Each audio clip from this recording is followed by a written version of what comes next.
So we have both Mike Kohlers here. Hey, Tom. Got those here, please? There, go for it.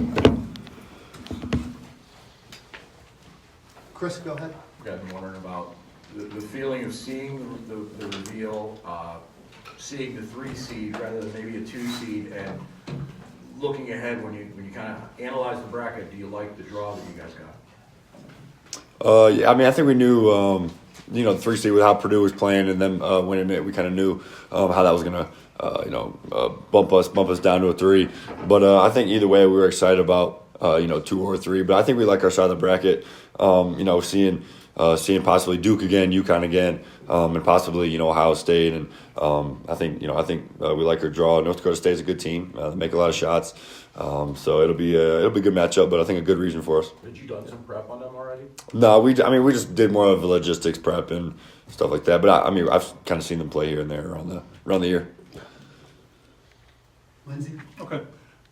I know Selection Sunday is an exciting time. You want to get right to it, but is there a different level of excitement considering the early exit from the Big Ten tournament and really want to get back out here that you almost kind of have to manage your emotions right now? Jaxon, want to take that? Yeah, no, I think, the way things ended in the Big Ten tournament, we want to get out there, as fast as possible, and kind of, get back on the court and make sure that we're all, in sync and kind of learn from our mistakes from last game. But, there's a time where we got to, kind of take this in and celebrate. But at the same time, we have to be mature about this and make sure that we don't get, too overexcited and not lose focus of the main mission. Thank you. You guys touched on that and played Duke, you found some of these teams before. I wonder, how much of an advantage is it to have played a team before going into the postseason? I know that's not a usual thing. Yeah, I think it is. It is an advantage a little bit. I think that they're probably saying the same thing about us as well. So it goes both ways. But you kind of know how you can go back on film. And I think even for coaches, prep wise, and that's like not looking ahead past the first couple of rounds or anything, but them kind of understanding how what we can do better when we play them the first time, and kind of us understanding personnel already, and just be kind of building off that to another level. I think kind of makes it easier on us and the coaches. So.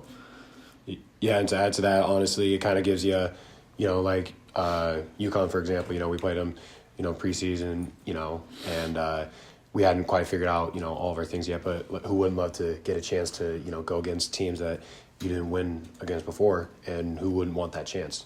Like Coop said, we're not looking ahead like that, but, an opportunity like that, we wouldn't want to miss that. Jaxon, you guys are seniors.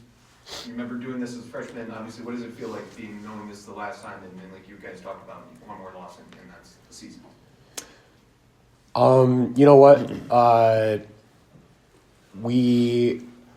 I think that although there is a certain pressure of last one and done, we treat this as the same way we treated the last 4 years. This is the most important stretch for us. Whether being a senior, being a freshman, we need everybody to play.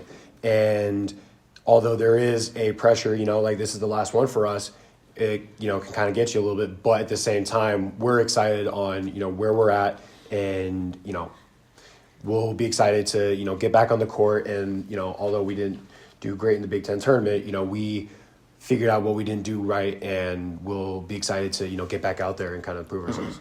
I think also, like, we think back 2 years ago where we're sitting in the we're sitting there not really knowing if we're going to make it or not, and we're in the last region. So we always think about that, and it is an honor to still be playing this time of the year. And I think for us as a senior, it's coming in as top 3 seeds back-to-back years is something we can take pride in and continue to kind of grow off of, especially off an early age in the Big Ten.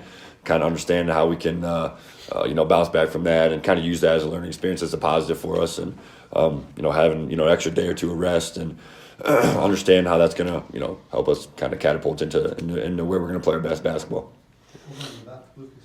Jack, Scoop, for both of you, obviously you mentioned you're both seniors.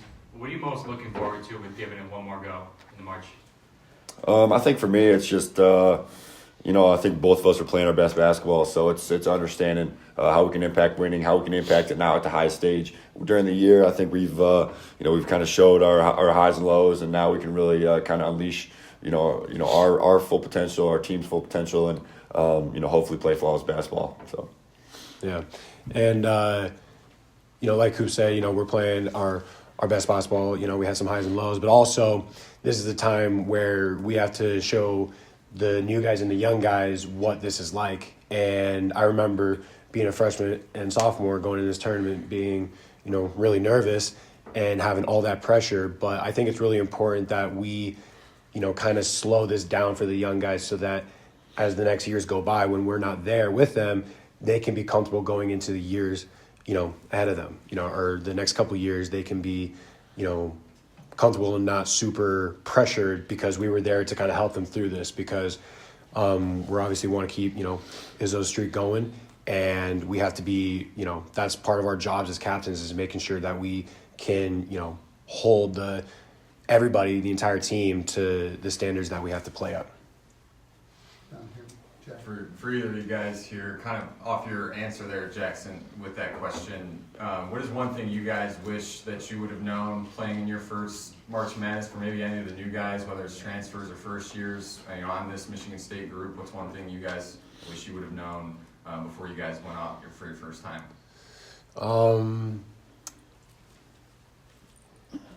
Let all the outside noise outside. At the end of the day, you're playing a basketball game against another really good team, and you can't, listen or, put pressure on yourself from all the outside noise. You got to, keep it within the team and the coach, and everything else you just got to block out because the moment you let that in is where your self-pressure starts to, get to you. Time for 2 more, we'll go Fred and then Jack. Guys, I'm just wondering, I'm sure you've watched these parenting shows since you were teenagers with no investment in it. I'm just wondering, even though they've played in 1,000 tournaments in a row here, what's that moment like when you're watching and Michigan State pops up? Is it still a kick for you? I think so. It's Sadi said something good in our film we had earlier, and he's just saying like coming from a mid-major level, really buy in and really, just embrace the moment, embrace seeing your name out there, embrace kind of sitting there stress-free once you see it coming up. And I think it is really cool, and it's something that, for us, we're only going to be able to do it 4 times. And now in the future, we're going to be doing that as an alum and seeing Michigan State as an alum. So it's a whole different feeling now. But really taking that in, and I think it's really cool to understand how you're feeling and kind of hold it and remember it for the future. But yeah. And although, we still got a lot of season left ahead of us, we have to make sure that we take a second to really, kind of take in what we've accomplished, seeing our name up there, it really kind of hits you, like the type of season we had and all the hard work we put in since the summer, that's what kind of gets me is, like when I see the name pop up there, it kind of reminds me of, everything that we done in the summer, from the last game of last year, in the summer, in the fall, everything that we done, and that's where our name's at. But we have to make sure that we're, mature about this and we're making sure that we're focused on playing basketball and not, looking back. The last one in the back row here.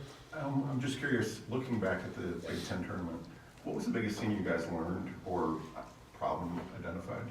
I think you can't look past anybody. I think especially maybe in the Big Ten tournament. I think one of the things that we might have done is look too far ahead and look about. Especially, I think losing to Michigan right away. We're thinking we want to meet. We want to kind of meet these guys again, and we weren't putting all of our eggs in one basket about the game that we had in front of us. So I think for now, at the end of the tournament, that's going to be to the nth degree now because you're going to be playing against more desperate teams. Everybody's more desperate now. Everybody's good. So it's it's really not looking ahead. Understanding your first weekend, winning that first game and winning that second game is the most important thing. That's got to be on our plate for.